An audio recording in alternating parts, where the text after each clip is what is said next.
Bem-vindos ao nosso canal Espiritismo Kardec e Jesus. Nós hoje vamos fazer algumas considerações sobre o Livro dos Espíritos, a classificação dos espíritos. No vídeo anterior nós havíamos falado sobre os espíritos puros ou os seres angélicos, que são espíritos perfeitos. Eles não evoluem mais porque já completaram o seu processo evolutivo, já são perfeitos. Agora temos os espíritos bons ou os espíritos da segunda ordem. Vamos tecer algumas considerações nas palavras do próprio Kardec da codificação. Segunda ordem, bons espíritos, caracteres gerais. Então Kardec escreve: predominância do espírito sobre a matéria, desejo do bem. Suas qualidades e poderes para o bem estão em relação com o grau de adiantamento que hajam alcançado. Uns têm a ciência, outros a sabedoria e outros a bondade. Então, os espíritos bons, eles têm o desejo do bem. E têm um controle sobre a matéria. Não é um controle absoluto. Quem tem um controle absoluto são os espíritos puros. Mas eles têm um controle sobre a matéria. Na verdade, um domínio. Não é um controle no sentido de querer controlar as coisas, mas no sentido de não se deixar ser dominado pelos aspectos materiais da existência, né? Chamadas paixões. Então eles têm um domínio sobre o que nós chamamos de matéria e todos os aspectos relacionados à vida material. Eles não são todos iguais. Alguns são melhores do que outros. Eles não pertencem a uma série única, né? Alguns desses espíritos têm a ciência, outros têm a sabedoria, outros têm a bondade propriamente dita. Os mais adiantados reúnem o saber, as qualidades morais. E alguns desses espíritos, eles, além de serem muito bondosos, também têm a sabedoria, têm a inteligência desenvolvida. Não estando ainda completamente desmaterializado, conservam mais ou menos, conforme a categoria que ocupem, os traços da existência corporal, assim na forma da linguagem, como nos hábitos, entre os quais se descobrem mesmo algumas de suas manias. Eles guardam ainda algumas de suas manias, algumas de suas características assim ligadas à materialidade, porque eles não têm um completo desprendimento da matéria, dos aspectos materiais da existência. E eles guardam essas características, evidentemente, quando se encontram no mundo dos espíritos, no plano espiritual. Se eles tivessem uma desmaterialização completa, ou seja, uma ligação nenhuma com a matéria, no sentido do domínio completo, eles já seriam espíritos perfeitos. Compreendem Deus e o infinito e já gozam da felicidade dos bons, porque a nossa felicidade está em relação direta com a nossa perfeição. Quanto mais imperfeito é o espírito, menos feliz ele é, ou até infeliz realmente. E quanto mais nós nos evoluímos espiritualmente, quanto mais virtudes temos, quanto menos vício temos, quanto menos defeitos temos, quanto mais aprimoramos e desenvolvemos as nossas virtudes, mais feliz é o espírito. São felizes pelo bem que fazem e pelo mal que impedem. Um fator preponderante da felicidade é fazer o bem. Muitas vezes nós achamos que a felicidade é uma coisa que aparece assim de repente, que depende das circunstâncias, que nós vamos conseguir algum dia, mas não é assim. A felicidade é uma decorrência do bem que nós produzimos. O amor que os une lhes é fonte de inefável ventura, que não tem a perturbá-lo nem a inveja, nem os remorsos, nem nenhuma das más paixões que constituem o tormento dos espíritos imperfeitos. Eles, Kardec chama de espíritos bons, eles não são perfeitos. Mas para ser bom não precisa ser perfeito. Perfeitos são os espíritos puros. Mas para ser bom não é necessário a perfeição. São os espíritos bons, não são perfeitos, mas já são bons. Eles não têm inveja, não têm rancor, não têm desejo de vingança.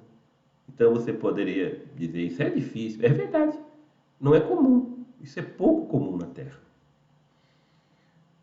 Todos, entretanto, ainda têm que passar por provas, até que atinjam a perfeição. Até que atinja a perfeição, o espírito passa por provas. As provas são necessárias. As provas são necessárias. As expiações são necessárias desde que cometamos erros, façamos algo grave, algo em desacordo com as leis de Deus. Aí sim, temos que expiar as nossas faltas. Mas a aprovação não. A aprovação é inerente a todos os espíritos. Menos, claro, os espíritos puros que já não têm de passar por provas. Porque já passaram, né?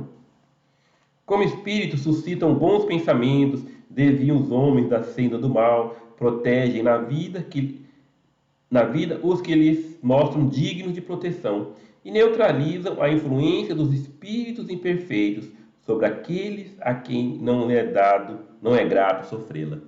Esses bons espíritos, eles neutralizam a influência dos maus, desde que nós não gostemos dessa influência. Porque às vezes a gente gosta. É comum, é comum. Os espíritos obsessores, eles só estimulam o que nós gostamos, o que nós desejamos. Ele não faz. Por isso que eles não conseguem criar virtudes na gente. Nem os espíritos bons, ele não faz com que a pessoa fique honesta de repente, fique bondosa de repente.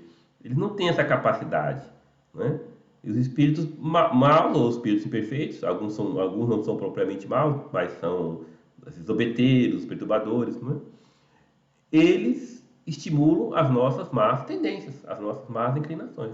Então, os bons espíritos, eles têm o poder de neutralizar a influência do mal, dos espíritos imperfeitos, desde que nós não estejamos ligados, não estejamos assim, satisfeitos, na verdade, com essa influência. Quando encarnados, são bondosos e benevolentes com os seus semelhantes. A esta ordem pertencem os espíritos designados nas crenças vulgares pelos nomes de bons gênios, gênios protetores, né? Espíritos do bem. Em épocas de superstição e de ignorância, eles han sido elevados à categoria de divindades benfazejas. Na mitologia, nós temos, na verdade, Kardec fala no Livro dos Espíritos, que a mitologia ela tem muita coisa verdadeira. A gente pensa que é mito, mas muitos desses mitos são, na verdade, espíritos, como Minerva, como a deusa da sabedoria. Então, tem sim uma verdade na mitologia. Muita, não estou dizendo que todas as coisas, evidentemente que não, mas muita coisa tem um fundamento de natureza espiritual. E os povos antigos, eles tinham eles como divindades. Né? O próprio Sócrates, né? No santuário de Delfos, uma pitonisa, né? Na verdade uma médium, através da deusa do santuário, ela disse que Sócrates era o homem mais sábio da Grécia. E ele era tido como uma deusa. Era, na verdade, um espírito bom.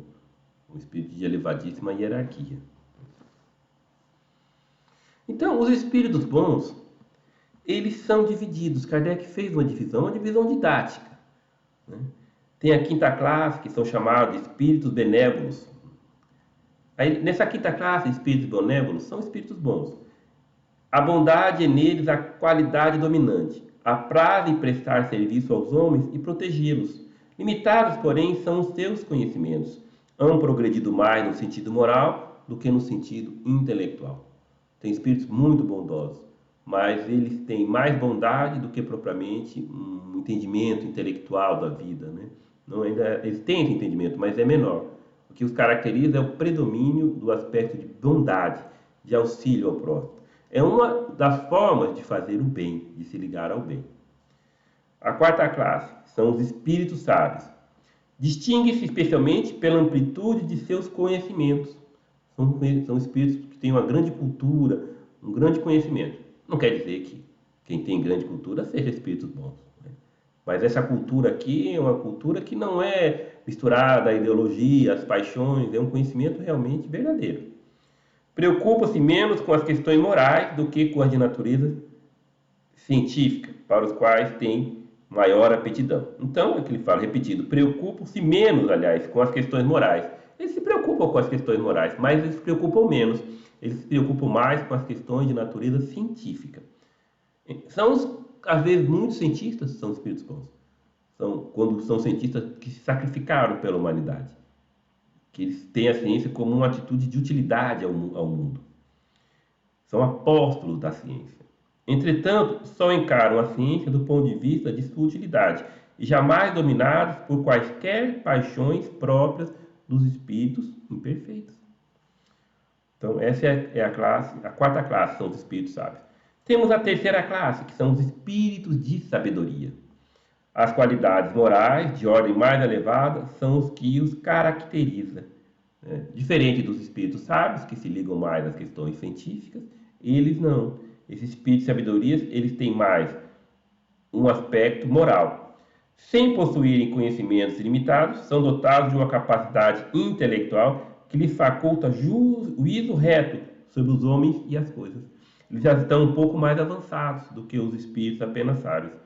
Eles são espíritos de sabedoria. Esse nome que Kardec deu, espíritos de sabedoria. Eles têm uma ordem moral mais elevada. Eles também têm uma ordem moral e intelectual também importante. Não é um conhecimento ilimitado, evidentemente, intelectualmente falando. Não é ilimitado, mas já é grande conhecimento. E temos a categoria, vamos dizer, os mais elevados entre os espíritos bons são os espíritos superiores. Esses em si reúnem a ciência, a sabedoria e a bondade. Eles são tanto inteligentes, cultos e sábios. Eles têm todas as características. Da linguagem que empregam se exalam sempre a benevolência. É uma linguagem invariavelmente digna, elevada. Quer dizer, a linguagem nunca é chula, é sempre muito elevada. Não é só comum, mas é muito elevada. E muitas vezes é sublime essa linguagem. Nós vemos isso nas mensagens do Evangelho, segundo o Espiritismo. Nós vemos essa mensagem muito elevada, muito nobre. Nos livros de Leon Denis também, uma mensagem poética, né? Parece uma poesia, mas também, ao mesmo tempo que está falando de ciência. Então você vê misturados os aspectos elevadíssimos da intelectualidade, da moralidade.